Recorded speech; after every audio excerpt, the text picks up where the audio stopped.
Hello प्यारे बच्चों, कैसे हो आप लोग। उम्मीद है सभी लोग एकदम ठीक ठाक मस्त और ज़बरदस्त होंगे। तो चलिए शुरुआत करते हैं आज एक और एनर्जी के साथ एक और नए टॉपिक को। और इस टॉपिक का नाम है आपका प्राइमरी मेमोरी। लास्ट क्लास में हमने डिस्कस किया था मेमोरी क्या होता है। इन शॉर्ट में हम आपको ब्रीफ कर देते हैं। कंप्यूटर में जो भी डेटा स्टोर करने की पावर होती है, याद करने की क्षमता होती है, उसी को हम लोग मेमोरी बोलते हैं। और मेमोरी होती है तीन टाइप की, पहला प्राइमरी, दूसरा सेकेंडरी और तीसरा कैश मेमोरी। तो हम आज पहले सेगमेंट के बारे में चर्चा करेंगे और आज का हमारा पहला टॉपिक, पहला सेगमेंट है जिसका नाम हो गया आपका प्राइमरी मेमोरी। तो चलिए जानते हैं प्राइमरी क्या होता है। देखिए इसके बारे में थोड़ा समझ लेते हैं। ये आपका क्या होता है, first when you type any text या कैरेक्टर, अगर आप सबसे पहले कंप्यूटर पे कुछ भी टेक्स्ट, लेटर, कैरेक्टर टाइप करते हैं तो वो आपके कंप्यूटर के अंदर टेम्पोररी बेस पे स्टोर रहता है। और जहां टेम्पोररी बेस पे स्टोर रहता है इसी को हम लोग बोलते हैं प्राइमरी मेमोरी। एंड देन, यहाँ पे एन नहीं है, थोड़ा सुधार लीजिएगा, लोग टाइपिंग मिस्टेक है, यहाँ पे हो गया देन इट इज ट्रांसफर। और बाद में ये आपका ट्रांसफर होता है।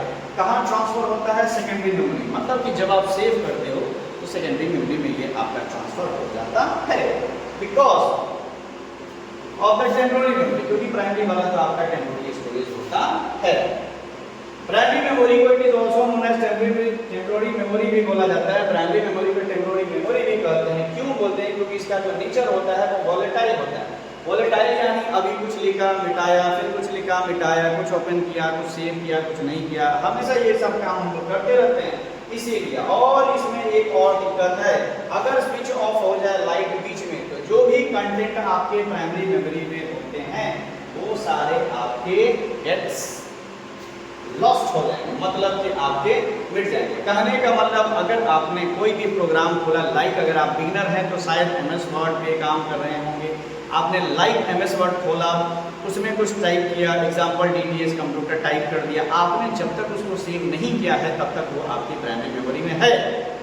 अगर बीच में CPU ऑफ हो जाए, सिस्टम ऑफ हो जाए तो जो भी आपने लिखा है वो सारा चीज़ आपका मिट जाएगा। तो मिटे नहीं, इस वजह से हम लोग उसको क्या करते हैं, सेव करते हैं, ताकि हम लोग भविष्य में उसको इस्तेमाल कर सकें। उम्मीद है क्लियर हो गया होगा। जैसे हम बहुत सारी चीज़ें आपको बोल रहे हैं, बहुत सारी चीज़ें आपके दिमाग में जा रही है, लेकिन बहुत सारी चीज़ें आपको याद नहीं रहती होंगी। याद करने के लिए आप लोग नहीं क्या करते हैं, नोट कर लेते हैं। तो नोट जो करते हैं वो आपका सेकेंडरी मेमोरी हो गया, और डायरेक्ट जो भेजे में जाता है वो आपका प्राइमरी मेमोरी हो गया। ओके, तो चलिए बात करते हैं कि भाई प्राइमरी मेमोरी के गुण क्या होते हैं। गुण तो बड़ा जरूरी है भाई, सब चीज़ का होता है। पहला, इसका नेचर वोलेटाइल होता है। वोलेटाइल यानी हमेशा बदलते रहता है, ठीक है। इसमें डेटा लॉस होने का चांस रहता है। अगर कभी पावर स्विच ऑफ हो जाए, ये गुण क्या बोला जाए, इसको तो ऑगिंग बोला जाएगा, कमी बोला जाएगा, ठीक है। इसको हम लोग वर्किंग मेमोरी, यानी सबसे पहले काम करने के लिए आपको प्राइमरी मेमोरी में ही काम करना पड़ेगा। बहुत फास्ट काम करता है, ठीक है। सेकेंडरी मेमोरी के कंपेरिजन में आपका बहुत फास्ट काम करता है। Computer can not run without primary memory. जब अगर प्राइमरी मेमोरी आपका नहीं रहेगा तो कंप्यूटर काम ही नहीं करेगा। ओके, चलिए तो ये आपका हो गया। इसके बाद चलते हैं अपने नेक्स्ट। यहाँ पे आपका लिखा गया है टाइप्स ऑफ प्राइमरी मेमोरी, जो कि बहुत ज़्यादा जरूरी है। भैया प्राइमरी मेमोरी कितने टाइप के होते हैं, तो आपके ये होते हैं दो टाइप के। कितने टाइप के, दो टाइप के। पहला होता है रैंडम एक्सेस मेमोरी, दूसरा होता है आपका रीड ओनली मेमोरी। अब यहाँ पे बात करते हैं कि रैम क्या होता है और रोम क्या होता है। तो देखिए, आप अगर मदरबोर्ड कभी देखे होंगे, नहीं देखे होंगे तो आप हमारे यहाँ देखिए। हम अपने यहाँ बच्चों को हर एक इक्विपमेंट्स, कंप्यूटर के हर एक पार्ट को दिखा के, बता के, बना के, सिखा के, समझा के। ओके, क्योंकि आप DTS में हैं तो ये सब तो लाजमी है, ठीक है। ये आपका हो गया मदरबोर्ड। ओके, ये मदरबोर्ड पे ये बहुत सारे पार्ट्स पुर्जे यहाँ पे दिखाई दे रहे हैं, बट यहाँ पे देखिए एक दो बड़ा स्लॉट दिखाई दे रहा है। एक आपका ये वाला हो गया और एक आपका ये वाला। इसी स्लॉट में बिना पेचकस पिलास के मदद से ये साइड का क्लिप हटाइए और ये आपका रैम आपके हाथ में आ गया। इसी छोटे से चिप को ही हम लोग बोलते हैं रैम, यानी कि रैंडम एक्सेस मेमोरी। ये अगर सिस्टम में लगा है तो सिस्टम आपका काम करेगा, और जितने ज़्यादा GB का लगा है उतना ही स्पीड से काम करेगा। आप लोगों ने सुना होगा, मोबाइल परचेज करने जाते हैं तो 8 GB रैम का फ़ोन खरीदते हैं। पहले 2 GB था, फिर 4 GB आया, फिर 8 GB आया, फिर अभी बढ़ते चला जा रहा है। तो इतना तो आप लोग समझते हो ना कि रैम ज़्यादा होगा तो कंप्यूटर पे काम करना भी फास्ट होगा। ये आपकी एक चिप होती है जिसको बोलते हैं रैंडम एक्सेस मेमोरी, और रोम भी इसी की तरह चिप होती है जिसको बोलते हैं रीड ओनली मेमोरी। रैम में डेटा को बदला जा सकता है, लेकिन रोम के डेटा को बदलना पॉसिबल नहीं है, सिर्फ आप उस डेटा को रीड कर सकते हैं। अगेन आई रिपीट, रैम के डेटा को बदला जा सकता है, रोम के डेटा को आपको बदलना पॉसिबल नहीं है। ओनली आप इसके डेटा को क्या कर सकते हैं, रीड कर सकते हैं। रोम आपका ऐसा दिखाई देता है छोटा छोटा चिप की तरह, और रैम आपका ऐसा दिखाई देता है।